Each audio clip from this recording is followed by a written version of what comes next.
жоқ. Бізде кім Қазақстанды, қазақ елін, қазақтарды негізі қонақжай деп санайды. Бәріміз қонақжаймыз ғой, арамызда бір-екі адам бар, қонақжай емес.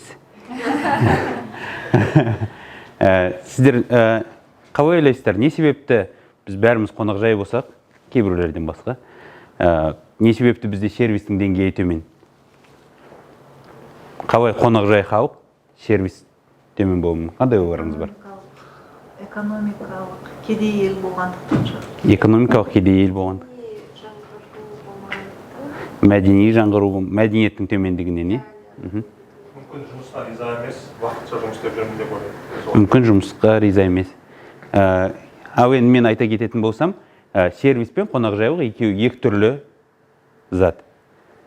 Біріншіден, қонақжайлық деген ол мәдениетке жатады. Ол мысалы сенің үйіңе шетелден болсын, досың болсын, өзіңе келген адамды сен күтіп алсаң, оған өзіңнің ілтипатыңды білдірсең, ол сенің қонақжайлығың. Ал сервис деген ол процестер мен процедуралар. Ол кәдімгідей жұмыс. Сервис дұрыс болу үшін олардың бастықтары оларға кәдімгідей бір программа арнау керек. Мысалы, сервисті біз былай да жақсартамыз.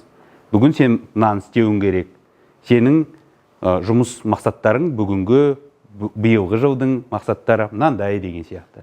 Ал қонақжайлылық ол жаңа ішімізден шығатын зат. Ал енді біз Қазақстанды дүние жүзіне қалай белгілетеміз? Қандай бізде қазір дамып жатқан саламыз бар? Ол туризм.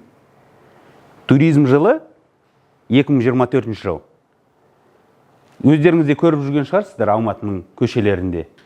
Үндіден келген, араб елдерінен келген, шетелдің барлық түпкір-түпкірінен келген туристер көшелерімізде көптен көп. Олардың әрине әртүрлі өздерінің Қазақстан туралы ойлары қалыптасуы мүмкін.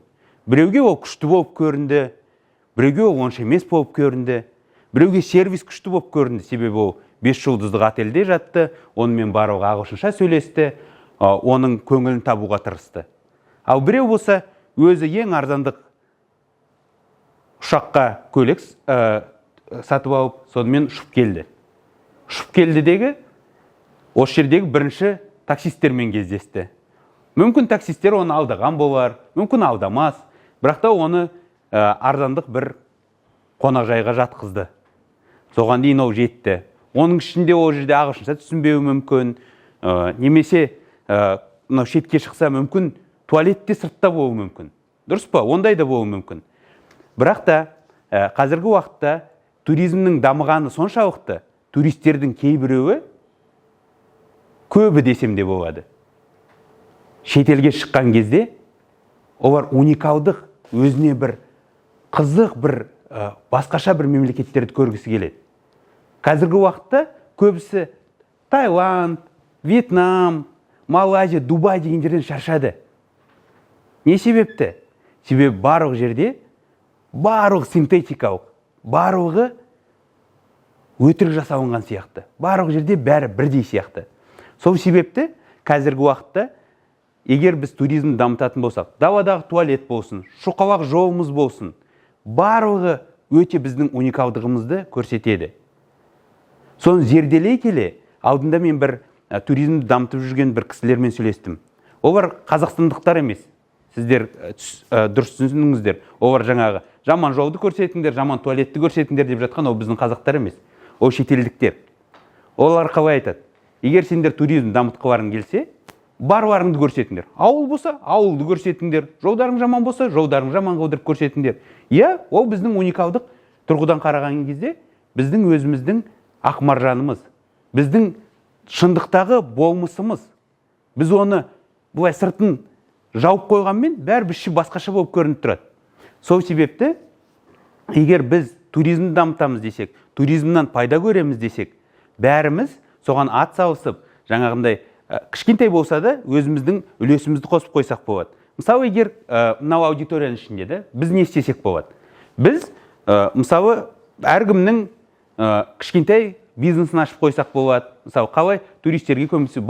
Көбіміз ағылшынша білеміз, мысалы. гид болуға болады, немесе кішкентай болса да мысалы инвестмент жасап, соған шақырып қоюға болады, мысалы жаңағындай.